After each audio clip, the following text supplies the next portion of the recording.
Equally Yoked Show. Welcome back to the broadcast. This is the Equally Yoked Show. Honored to be with you tonight. Looks like we all got raptured. And if you're watching this stream, we're broadcasting straight from heaven because this is where we're broadcasting from. And I hope you are joining us today for an excellent night.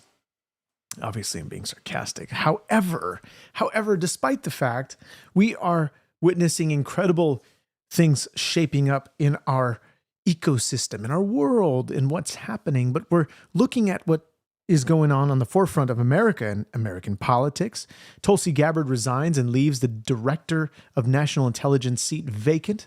A second release of UAP documents, a huge focus on AI, and it's surging. We're going to talk about all this and more. Subscribe to the podcast. Email me your thoughts, freedom@equallyyokeshow.com. Comment your thoughts or questions and get your coffee ready. We got a lot to cover here. And I hope we got a big audience that joins us because we got a lot of stuff that we got to talk about. And if not, we'll just save it for another podcast. I don't know. We might need to. I don't know. Haven't been live for a while. And the reason being is just work. That's all it is. You say, I didn't know Russia outlawed Satan worshiping 8 years in prison. I didn't know that either. Great data point. But Tulsi Gabbard's resignation is blowing up online. And why is blowing up online? Well, maybe for the reasons that you might not be thinking, but she was looking into many reports up until her resignation.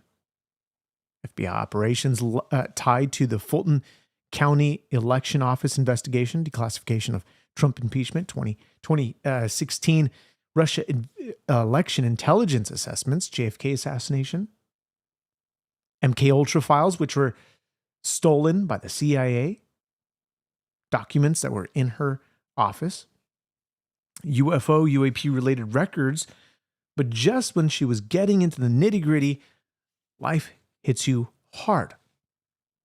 And understandably, I said that funny, understandably, she wants more time with her husband. This is why she reports why she's resigning. Let's take a look. This is her post on Twitter. And it seems like that's where everybody goes for their resignations. They say, look, we're just going to post this online and we'll see what let's see what everybody says. She seemed like she was doing a good job. What do you guys think? Do you guys think she was doing okay? And this is not McDonald's coffee. It's homemade coffee. I don't know, man. Something about homemade coffee in a cup that is not the coffee you're drinking. I don't know. It's just me. Whoa, that's cool. Wifey is in the club.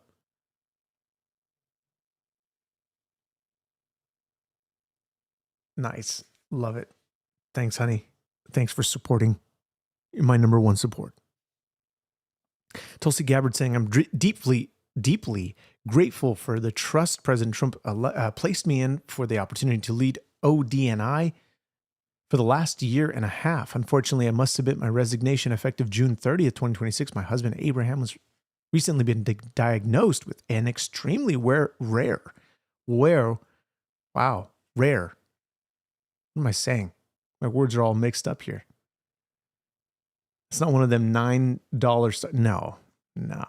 You would know this. McDonald's get their app. This is not even an advertisement. I don't even know why I'm saying this. Get their app. You get $1 for 99 cents. You could get $1 for 99 cents. You can get a cup of coffee for 99 cents. All right. I think we're going to end the stream here because I can't even talk. Get a coffee, 99 cents. You just got to sell your information to them. That's it. Appreciate it, honey. Thanks for supporting the show even more. We're going to be rich by the end of this. Wait, is this coming out of our bank account? Or is this coming out of the DNC? He faces major challenges in the coming weeks and months. At this time, must step away from public service, she says, to be by his side and fully support him through this battle. As I said, understandably so. And here's her letter of resignation. So the things that she was beginning to investigate and what she was getting her hands dirty in, there's already reports from Reuters and We'll go over those in a minute because people love to just, oh, nice. That's right. YouTube does give people free jewels.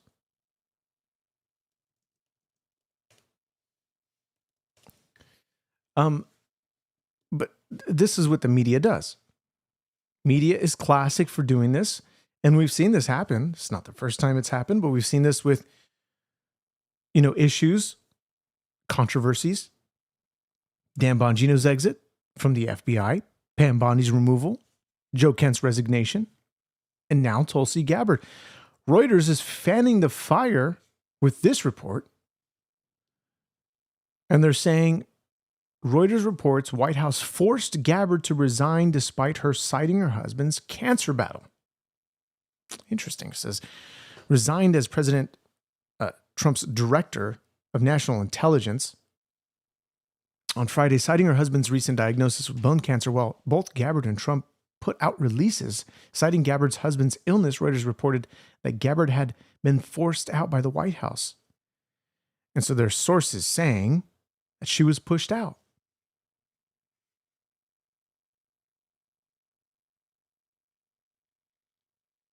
It says here, Gabbard, a former progressive anti-war House Democrat. If you don't remember, maybe just give you a little bit of a, if you have a memory hold on who Tulsi Gabbard is, she was, yes, a former progressive anti-war House Democrat. She was on the Democrat Party until she switched over to the Republican Party because of specifically of what happened during the indictments of Donald Trump and how all of that was really shaping 2024, and the rest is history. We saw the weaponization of the government. Right, Israel must have, you're right. You're right. It's always Israel. What is Israel within our politics? Okay. That's obviously a bit of sarcasm there. Candace Owens on her rant concerning Israel. You say, Joe Mama, you say, I was told she left because she couldn't find any intelligence in the Trump administration. Well, maybe.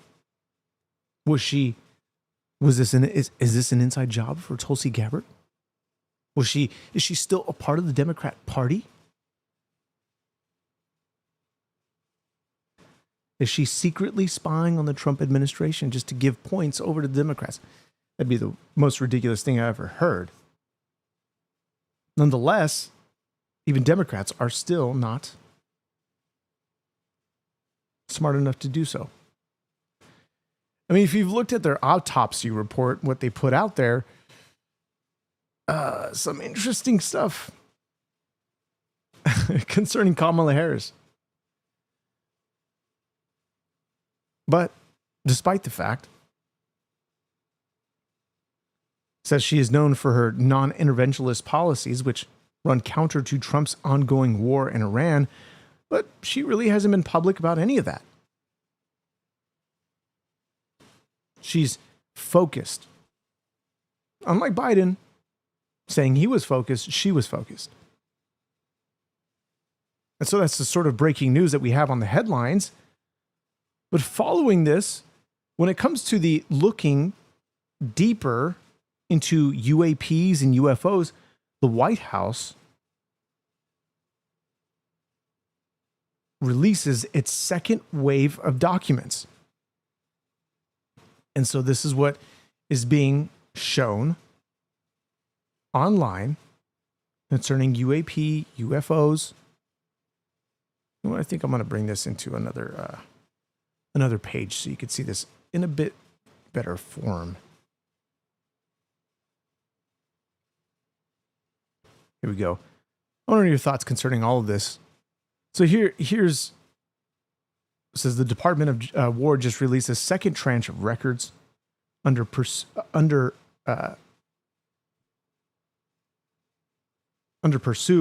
The first tranche was released May 8th, 2026. Scroll down to view the second tranche released on May 22nd. So you have a lot of data, a lot of video files.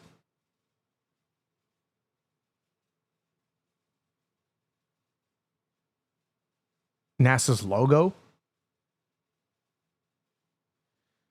But obviously information pertaining to UAPs. This video is interesting, right? I'm not sure.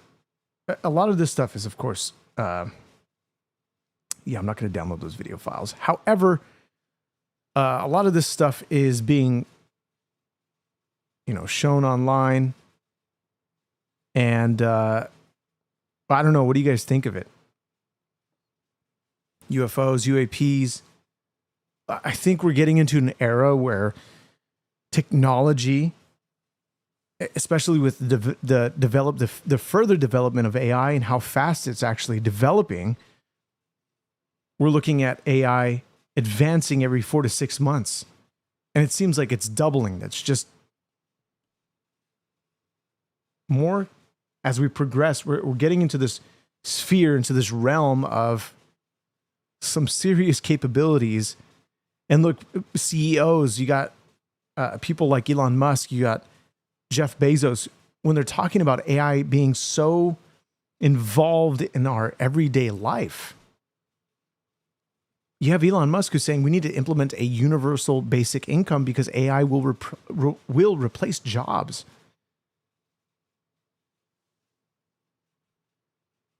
And whether that's true, whether we eventually get to that point and people sort of step back and allow AI to do all the mundane work,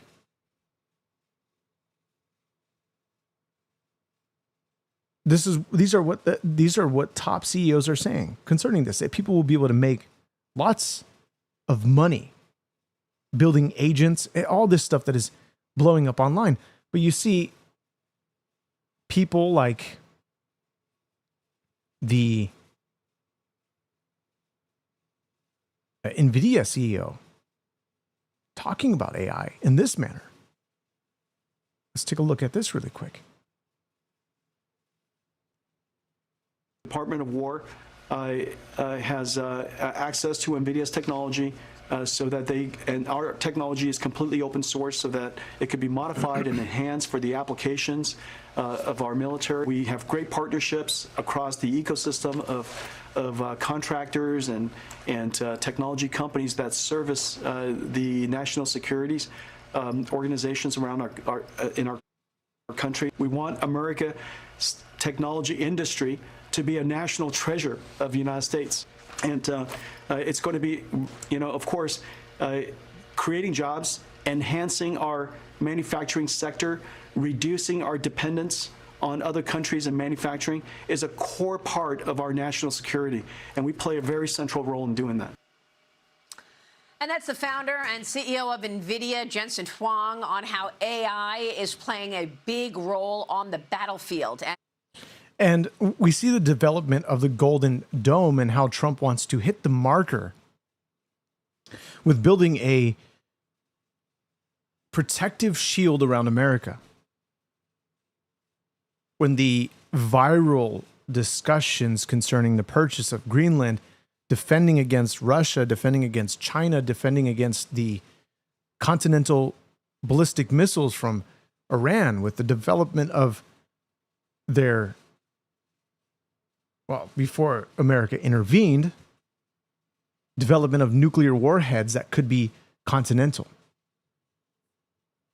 And so when we're looking at AI being utilized, especially now in government, we've seen, especially when the start of Doge, that a lot of this stuff was manual, more like paperwork and all this stuff that could eventually sort of help the government employee, bring down the government bloat, remove all of these administrative positions, and allow AI to do the heavy lifting when it comes to documentation, whatever the case may be.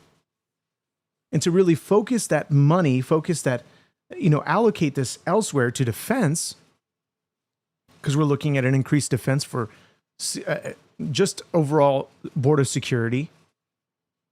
Tom Homan calling for more deportations. The space race.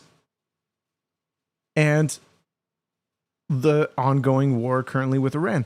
This war, of course, it seemed like it was beginning to unwind and I don't know if that's even the right word, beginning to wrap up. And now we're seeing more rhetoric from the Iranian regime. We're seeing more rhetoric from what the foreign minister is saying, that there's warning coming to America if they indeed strike or if they do anything, if they make any moves. And so we have this ominous post from Donald Trump, and what people are reporting, they're saying this is a little bit strange. President Trump has abruptly canceled his trip to Trump National in Bedminster, New Jersey. And so this is his post. So there's footage of his Air Force One. I don't know, just about to take off or turning around, whatever the case is. While I very much wanted to be with my son, Don Jr., and the newest member of the Trump family, his soon-to-be wife, Bettina, circumstances pertaining to government and my love for the United States of America do not allow me to do so. I feel it is important for me to remain in Washington, D.C. at the White House during this important period of time. Congratulations to Don and Bettina. President Donald J. Trump. So people are concerned about this. People are saying, pray for Donald Trump. What is happening? Why did he have to turn around? Why did he have to stay in Washington? Is it because of threats? Well, we know that there were threats concerning his daughter, Ivanka Trump, targeted by terrorists before their capture. Let's look at this. This is also wild. And so what sort of is this tied together? Possibly. There are reports circulating that first daughter Ivanka Trump has been targeted by an Islamic Revolutionary Guard Corps trained terrorist in a revenge plot over the death of Iran's military chief Qasem Soleimani in a U.S. drone strike. The terrorist reportedly spoke of the plot, for which he supposedly had a blueprint of Ivanka's Florida home before his recent capture in Turkey. He has since been extradited to the U.S. So, Waleed, I want to get your reaction on this first. We're not going to get that reaction. We don't want that reaction. We want honest commentary concerning this. Is there issues within Trump's family that is causing them to sort of, lock everybody down because of these threats? They take this stuff seriously. We saw the multiple attempts already on the president, assassination attempts. White House Correspondents' Dinner, Butler, Pennsylvania, the golf course. Many instances where this rhetoric is amplified, and we're seeing the bounty that is being put on Donald Trump's head because of the unpopularity of those who despise him on the left, and from the international point of view of these terrorist regimes, such as Iran and the proxies of Iran.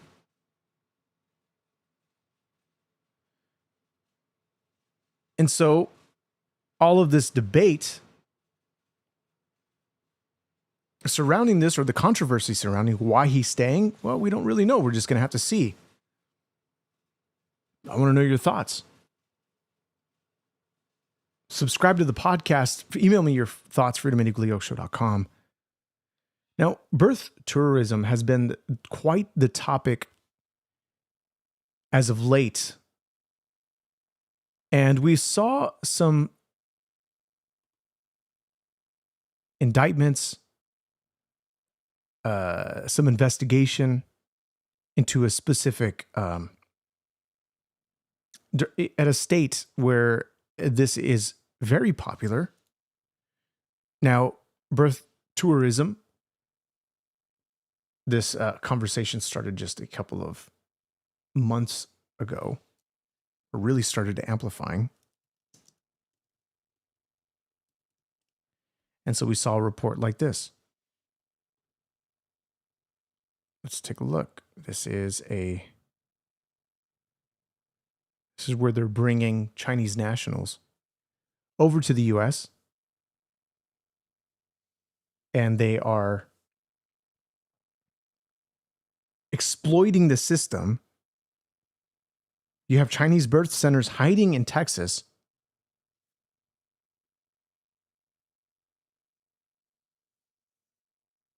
That the Chinese nationals may be exploiting birthright citizenship laws where they're paying top dollar to bring them into the country, give birth to their babies. They'll send them back to China. And eventually, when they turn 21, they can push for their parents. This is alarming. Let's take a look. They're being encouraged to get their tourist visas before they get pregnant, allegedly, and then they're being told, come here, we have everything set up for you, allegedly, and come to one of these homes, we'll take care of your stay, we'll take you around, even take you to tourist sites. Tourist sites? Look at that neighborhood. Beautiful houses, beautiful neighborhood, being rented out so Chinese women can have birth and then go see the Alamo. Jenny Terr is the immigration reporter for the Daily Wire who you just saw. She broke the story, and Chloe Trapanado is an opinion writer at the Daily Wire. Ladies, nice to have you tonight. Jenny, can you take us through what's happening in these homes just outside? This is outside Houston, Texas. Right, exactly. So outside Houston, Texas, in quiet suburban neighborhoods, there are about 4 homes that have been identified in a state lawsuit that are accused of operating as these Chinese birth tourism centers. And so this is growing at an alarming rate, and we're seeing more of this with certain segregated groups of people, Chinese, Arab, Somalis.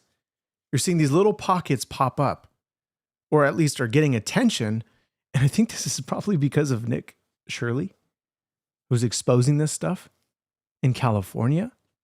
And what we're seeing, it's actually interesting. You're seeing a lot more Somalis in California. You're seeing a lot more Arabs. I mean, it's always been a huge population in general, but you're seeing a lot more of it in places that you wouldn't typically see.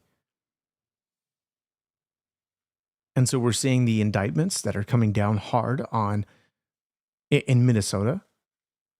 And everything is sort of trailing back to Ilhan Omar. She's involved with this, and they're going to nail her on something, at least get her removed from Congress, if they can't remove her from the country.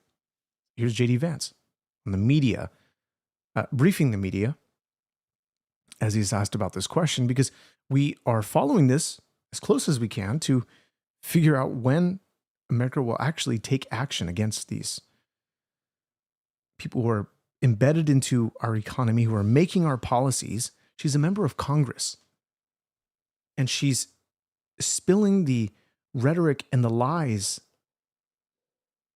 And we can't keep allowing this to happen. We're seeing also the rise of anti-Semitic, very outright anti-Semitic politicians, where they're sharing the same rhetoric that put the Jews in the concentration camps. It's getting dangerous. I want to ask you about the anti-fraud task force. You previously mentioned that Ilhan Omar seemed to have committed immigration fraud. Do you anticipate an indictment against her, an indictment related to that situation? Yeah, so Reagan, I don't want to prejudge an investigation. I mean, you read the things about Ilhan Omar and about, who she married and whether she didn't marry this person or that person. It certainly seems like something fishy is there, but everybody's entitled to equal justice under the laws. So we're going to investigate it. We're going to take a look at it. If we think that there's a crime, we're going to prosecute that crime. And that's something the Department of Justice is looking at right now. And so somebody's asking, can you speculate? Can Speculate Rubio 2028 explain? Rubio actually said that he would back J.D. Vance. And look, if there were the choice, it actually might be J.D. Vance as the president and Rubio as the vice president. That'd be excellent duo. And we saw Rubio actually run for presidency, and people went behind Donald Trump. And so during this 2020, I think it's 2016, these campaigns that were happening in 2016 with Ron DeSantis, JD Vance, no, not JD Vance, Rubio, Gavin Newsom. So, yeah, I believe Rubio probably won't. But I don't know. It's still too early to tell, because I think JD Vance, he's focused. He's always said in the media, and when he's asked about this, he's focused on what his position is currently. But Vance and Rubio would be an excellent duo. That's just my opinion alone. But you also say, Big Mike, Cali has $32 billion in EDD fraud alone. In California, there's so much fraud. And in the audacity of Gavin Newsom, we're going to sort of segue into the fraud conversation here, because this is Senator Alex Padilla, Democrat, who's saying, our message to Angelinas, we are fighting for you. Oh, interesting. He's saying we're working every day, both in California and DC, to ensure that those devastated by last year's Palisades and Altadena fires get the resources and help they need to recover. So when Gavin Newsom and his administration, and when these folks that are saying, we're there for you, Californians, we're there for you, Angelinos, because you are suffering tremendously. But why is that? They're suffering because of you. And so now, because there's all this heat on you that you're finally just barely going to tackle the problems, just barely, because you've got a couple of months here in your position. And so you are absolutely removed, and you're trying everything to just hang on to the last bit of supporters that you have in order to get you through to maybe, just maybe, being in the primary for 2028. We'll look at, I don't know, maybe AOC being his vice president. I don't know.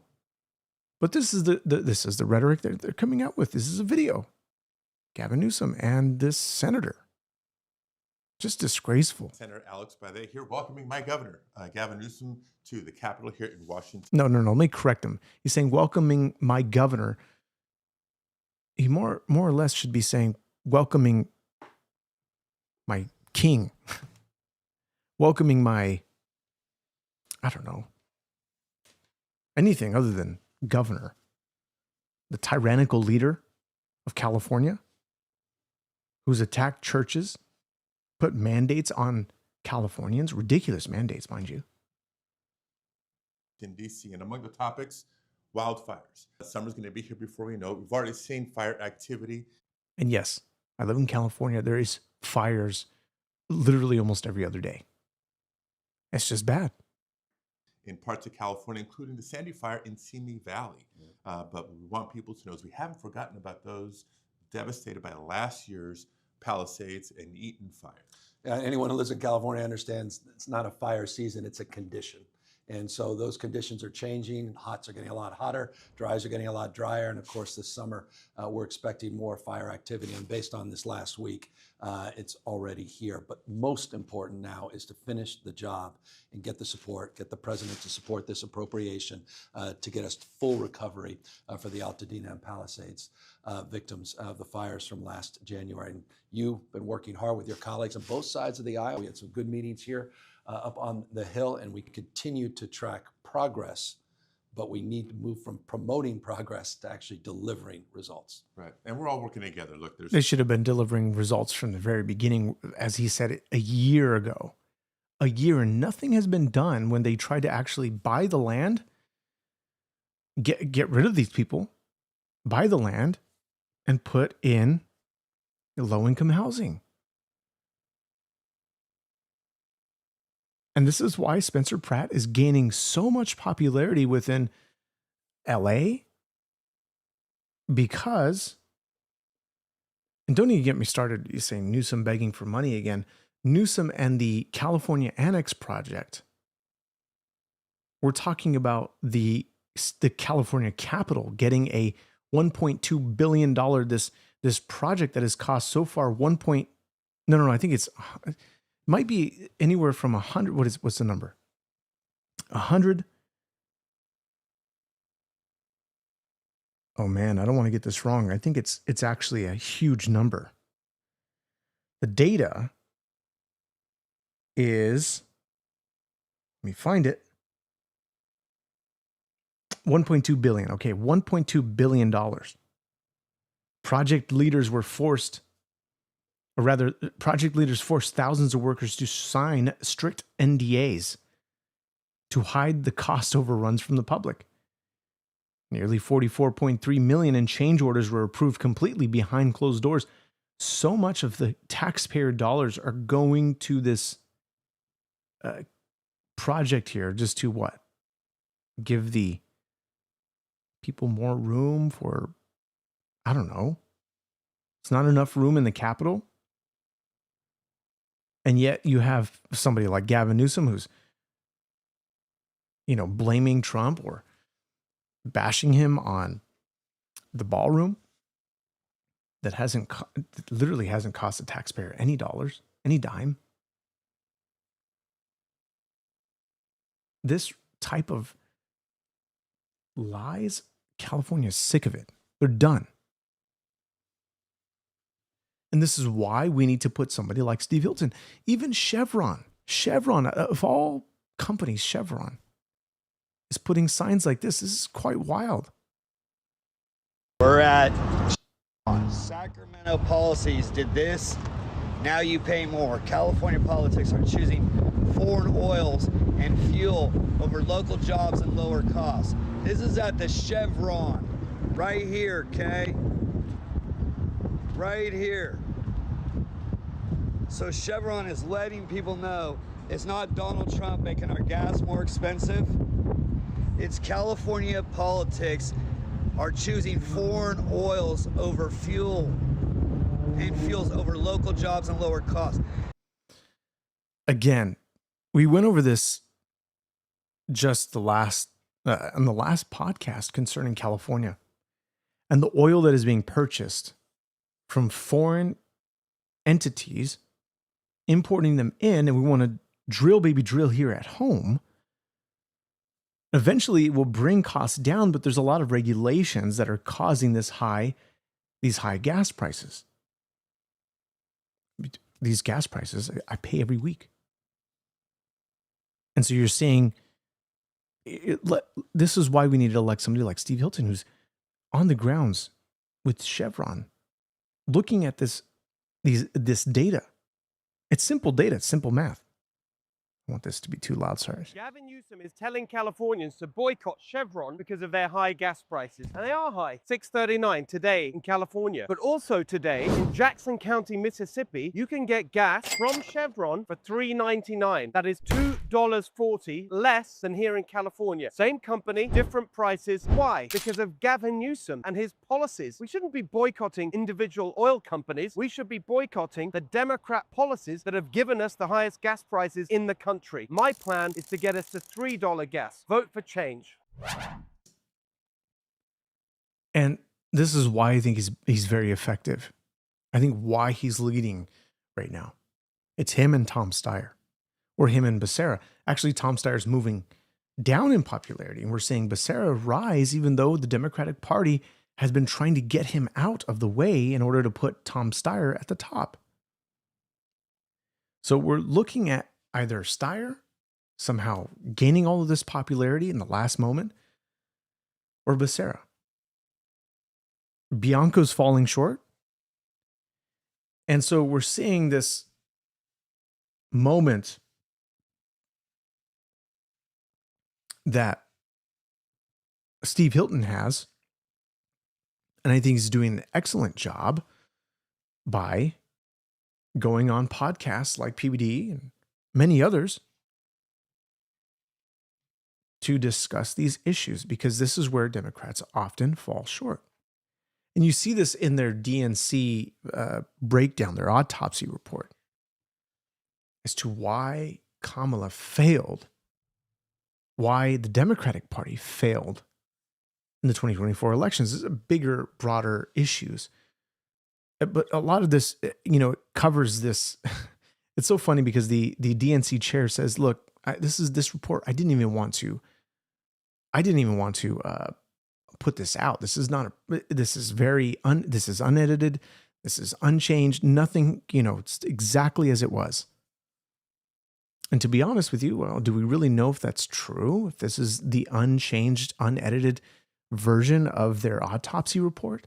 He didn't like it. Did they want to change it? Did they want to, manipulate the language to make it seem like, it's not, it wasn't that bad. We can shift our point of views here. Maybe they're going to remove stuff. So what are you talking about? California, let them eat what they cook. We were talking about California, the corruption in California. And so we'll look at the autopsy report maybe on another broadcast, but this is Steve Hilton, again, going on a podcast because he's doing this effectively. And this is what we saw Donald Trump doing. He was going on podcast. He was taking on any questions. And he was getting a lot of popularity back in 2024, despite the indictments that were happening. You say it's $8.25 a gallon in Byron, California. No way. I mean, look, I believe it. Here we go. I think one of the big things that we have to make this change in California is belief that it's possible. Because I think people have got conditioned to this idea that, well, a Republican can't win. And so you're stuck with this choice of putting up with the insanity or leaving the state. And that's a terrible choice. It's a ridiculous choice. And that idea that things can't change, I mean, I say this sometimes as a new American citizen. It's a very un-American attitude that you just can't, it can't be done. Of course it can be done. It's obvious that it needs to be done. It's obvious that we need change, that we need balance, but you've got to vote for it. And one of the reasons I've been I've been campaigning so hard and up and down the state for a year now, working really hard, is just to give that sense of energy and belief. And so number one is vote, vote, vote, and tell all your friends, we got to do this and come out of this primary with energy. And we always need money. Look, we don't have Steyer money. We don't have any of that. We're very frugal. It's a lean startup kind of deal. And Tom Steyer is, by the way, you say, I didn't read. Yes, you said, why are you talking about California? Not what are you talking about California? Why are you talking about California? Let them eat what they cook. Because if we don't talk about this, California is never going to change. California has to change. I live in California. We don't want to just sit idly and not do anything about it. And yes, we need to vote. We need to believe that there is a candidate out there that can do something about it. They can make change. And he's not just this. We talk about policies here, but when you look at what Ron DeSantis was doing back in 2024, I want to say it was 2024, leading up to 2024, why he eventually dropped out of the race is that it's not a policy debate. That Donald Trump was standing between the government, the Biden regime, I wouldn't even say government, the Biden regime, the tyrannical Biden regime, and the American citizen.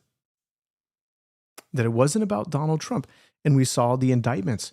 We saw the persecutions of people like Douglas Massey. Douglas Massey. No, Douglas. Let me get his name right. Douglas Mackey. Yeah, you're right. Douglas Mackey. And many others who were also indicted, many others who were looked into, many others who were being put in front of the guillotine, being threatened.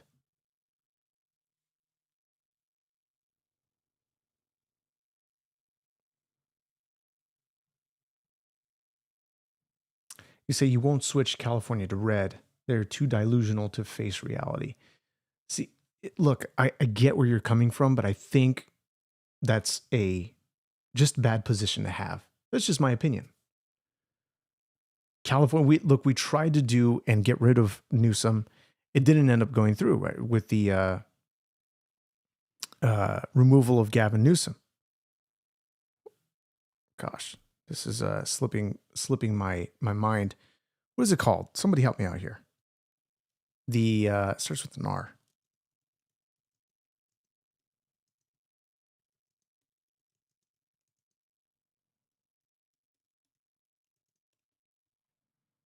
Recall.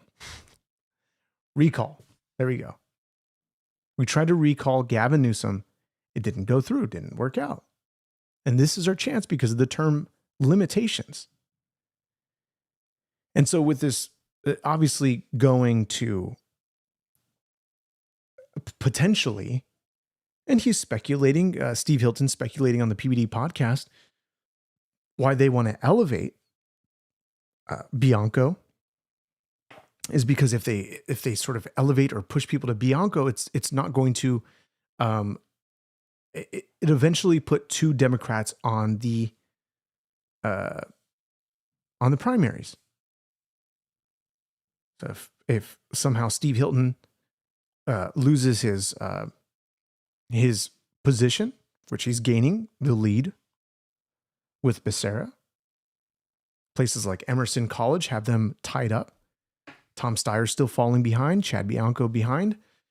And so they're talking about the fact that since Eric Swalwell removed himself from the race, that Becerra immediately rose. You have Antonio Verragosa, who's also, who was the mayor of Los Angeles. And so you have these people, especially, Spencer Pratt, who's came out of nowhere, really. You had a Democrat socialist who's running. You had Karen Bass also running again.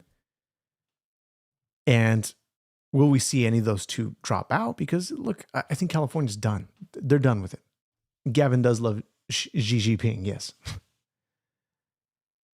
So we need California to turn around. And we need this attitude that it can be done.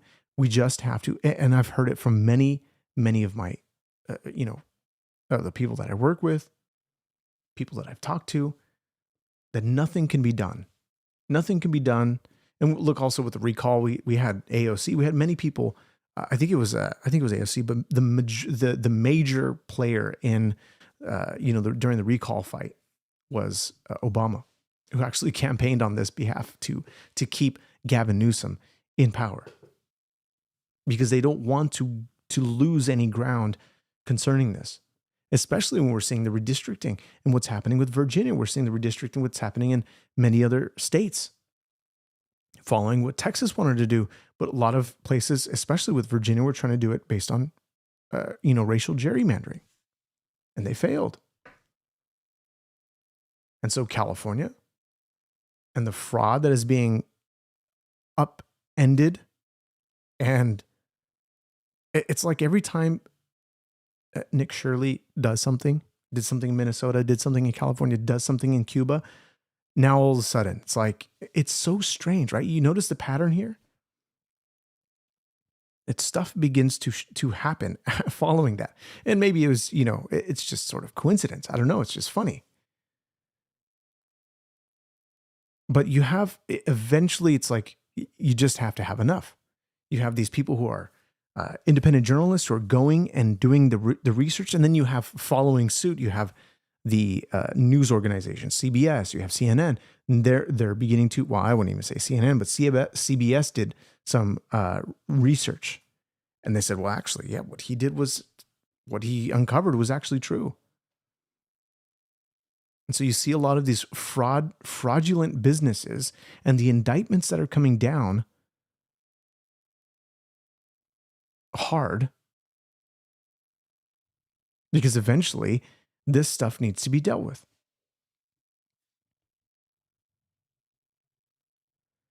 And gosh, there's just so much to cover.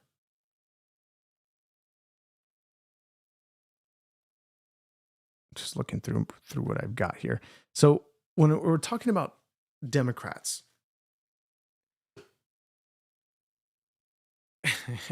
and many folks who are absolutely furious with a specific Democrat, they're trying to prevent Maureen Galindo, a candidate who's repeatedly expressed anti-Semitic views. We have this insane, part of the left, some parts of, some folks from the right who are talking about the same rhetoric. She's talking about putting American Zionists into concentration camps. She says she'll turn Carnes ICE detention center into a prison for American Zionists and former ICE officers for human trafficking. Galindo's campaign Instagram account said it will be a castration processing center for PDF files, which will probably be most of the Zionists. That's what she says. And so you have people like Hakeem Jeffries, and even, of course, on the right, you have folks like Mike Johnson. Let's take a look at this.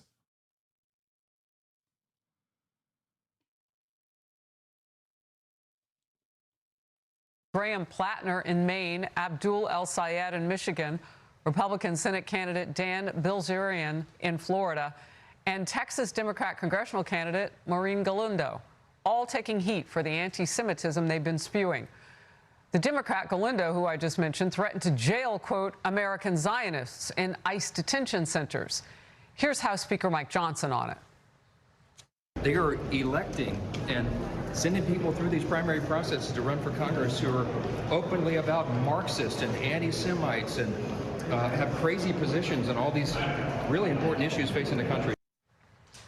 So, look, despite all of this, we're watching a rise. Look, check this out. Because we're going to close this show off. And look, I hope that you enjoyed. We had moderate amount of viewers today, and obviously haven't been live for a while, so I think, YouTube sort of doesn't push me out as much. But check this out. It says a retired Navy admiral warns UFOs may be controlled by a higher order, non-human intelligence. Tim Gallaudet, considered to be one of America's leading voices on the UAP phenomena, says he's seen data videos showing craft moving seamlessly between the ocean and atmosphere at speeds beyond known technology. Says, I know we are aware of higher order non-human intelligence that direct the movement of these phenomena. There's other posts concerning UFOs, UAPs,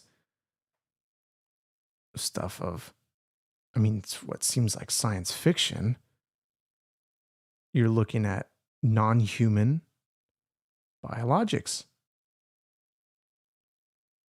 People saying that there's confirmed, let's see here, 4 species of aliens have been pulled from crash UFOs. All these reports that are coming out, and then you're seeing all this anti-Semitic talk, and you're seeing many other things that we're witnessing a moment in history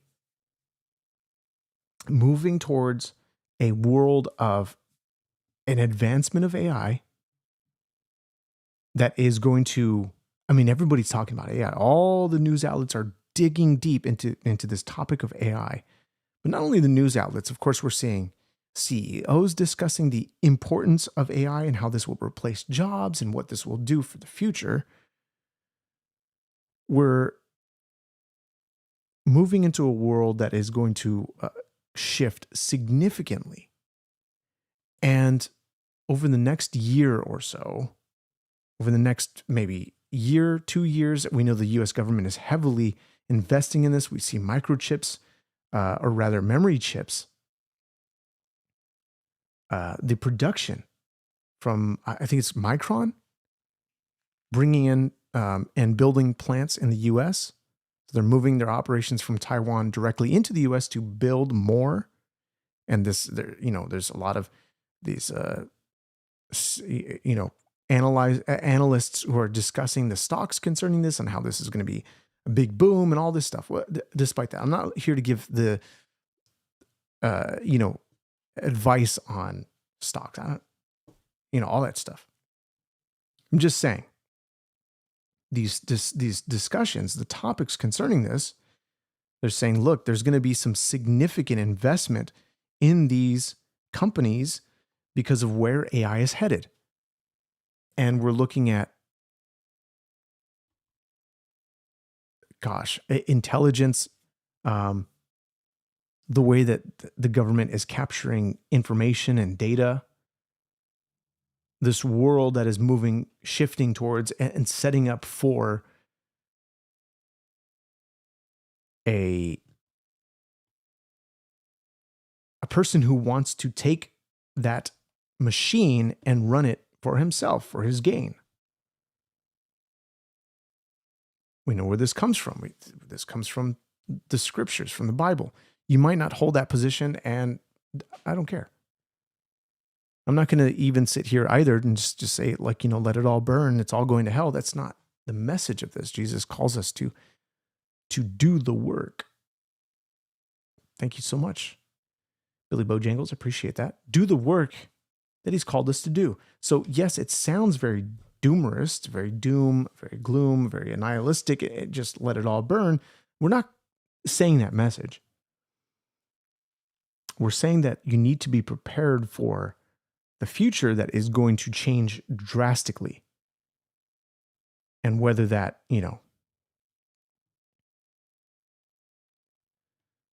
whether that be in the next year or two, whether that be in 2028, all of this data that we're seeing and how this conversation is shifting is, especially on the world stage, not just America, but the world stage. The world stage is also shifting to a position where we're looking at what's happening with Iran, what's happening with Israel, the discussions between Saudi Arabia and Turkey, and how the peace agreement is formulating. But we know that when peace is happening, sudden destruction will follow. So it's mere indicators. This is not to say that the rapture is going to happen tomorrow or any date. We're not going to set dates. We're not going to pinpoint dates. We're not going to try to guess dates. None of that.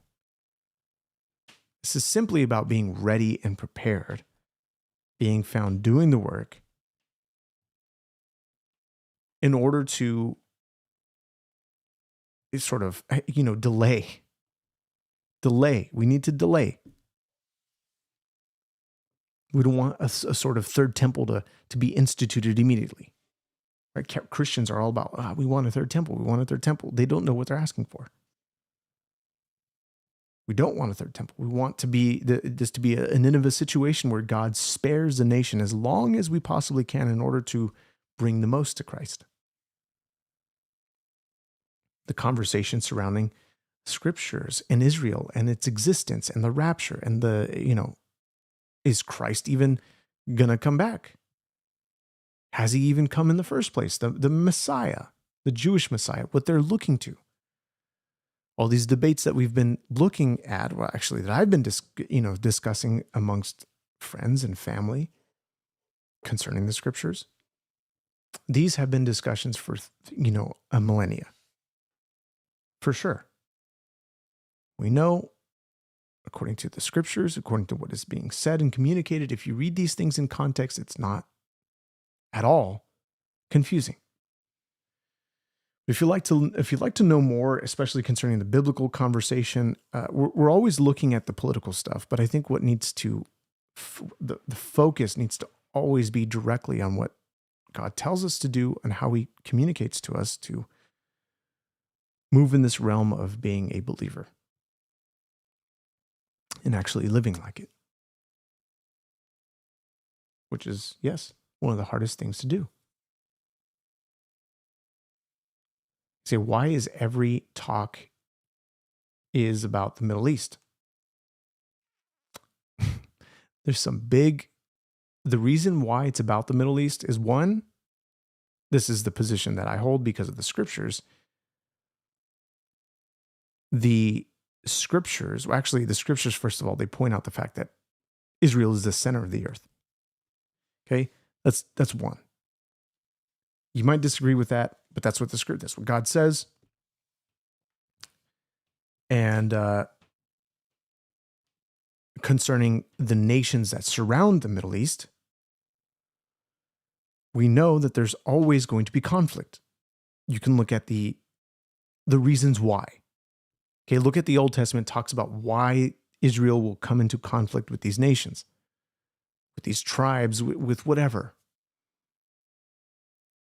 So the Middle East is God's prophetic. Well, you can look at Israel as God's prophetic time clock. Now, it's not to look at Israel and say, tell the time as to what is going to happen, but rather to know the sort of season that we're in. This is why this subject always surrounds Israel, because it's a hot political ground for, we see with Iran, nuclear warfare, the proxies, Israel's right to exist. It always involves the Middle East. And people want to say the Jews control the world. Okay, we know about the Jews and why they're sort of embedded in, either governments or in big companies is because they've been scattered across to the nations because God's scripture said so. But that he would once again bring them back into the land in the last days. This is where we see this position shifting, where we see a lot of Jews returning to their homeland, even though they've never been home. They've never been to Israel before. They've always lived in these countries. We're seeing more anti-Semitism. We're seeing a rise of it again. And so, no, it's not about no Jews, no news. I think it's important for the you can look at other podcasts and other topics. I mean, maybe you might not have any. There's Jewry and Israel's always in every discussion. If you're looking at politics or things of the Bible, you're always going to hear the subject of Jerusalem, Israel, you name it. But for one, in order for Christ to return, there has to be an Israel. Christ does not return. And this is why I think, Satan wants to wipe out Israel. This is why I think he loves to amp up the rhetoric of Iran. Because in order for Christ to come back, there needs to be a Mount Zion. Because that's where he sets his foot when he returns. He sets his foot on Mount Zion and it splits from that point on. Brian, you say Israel needs to learn how to take care of themselves, leave the U.S. out of it. They've proven very well that they can actually take care of themselves. Of course, with the help of the U.S. and the development of the Iron Dome, the way that the U.S. has made itself an ally in protecting this is, first of all, let's go back a little bit, just a brief point. As soon as they became a nation, they were immediately attacked by Egypt. And since then, they've had war after war after war where nations have constantly attacked Israel after their existence. And what's interesting is people say, well, this is not the same Israel. Now, despite the fact that some of these people don't or aren't originally from the region, or they come from either Poland or they come from America, whatever. God's word says specifically, can a nation be born in a day? Indeed it was. May 14th, 1948, it was born. A nation regathered. Never happened in history. The only other instance that we see any other type of nation sort of, I wouldn't even say nation regathering, but we see what is mentioned about about Rome, where it's iron mixed with clay. There's all these discussions and debates concerning that, and we're not going to go through that, on this podcast. But you're looking at Daniel 9:27. There's I think it's Daniel 9, Daniel chapter 2, if I'm not mistaken, or around that. Read the book of Daniel. You'll see this dream that Nebuchadnezzar has concerning this statue, where at the feet it has iron mixed with clay, and it's interpreted later as to what these different body parts are. I think it's the head of gold, the chest of bronze, the legs and the feet were iron mixed with clay, and then it's struck down by a rock. So this revived Roman Empire, because it just sort of dissolved. And so this revived Roman Empire, what is discussed in the scriptures, we'll see an empire. And we're looking at the sentiment with the leader of Turkey who wants to bring this Roman Empire back. But yes, eventually the U.S. and Israel will, they'll no longer, the U.S. will not supply Israel. They're already discussing that issue, that Israel wants to be self-reliant and not reliant on the U.S. anymore. And we're eventually going to find ourselves in a point in time where Ezekiel 38, you see these nations that attack Israel and nobody comes to intervene. The only one who comes to intervene is God himself. And so you have those who are verbally going against this, but they're not physically intervening, as the U.S. would. See, Israel can be important without using the U.S. How much money do we get from Israel? Why convince our presidents to help them take Iran? Something they've wanted for 50 years.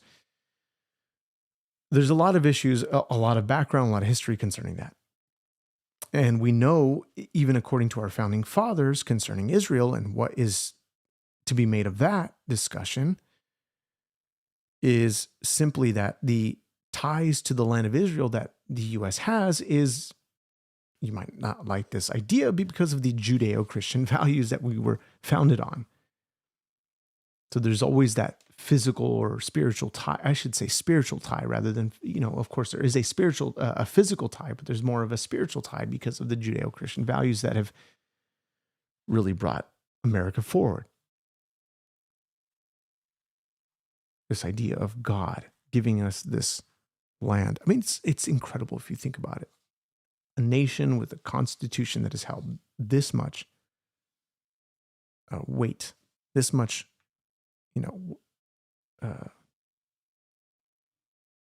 it's lasted this long.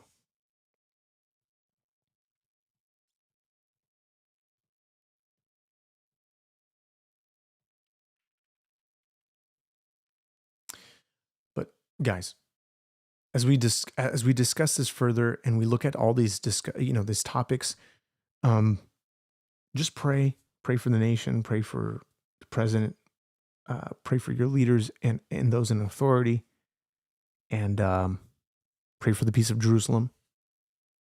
There's always that command there in the scriptures to pray for the peace of Jerusalem. And just get involved. Put your hands to the plow, get to work. Get to work. We'll continue the conversation. Like, share, and subscribe. Email me your thoughts, freedomanequallyokshow.com. God bless you. We'll see you in the next one. Peace. Wait, didn't mean to do that. Here we go.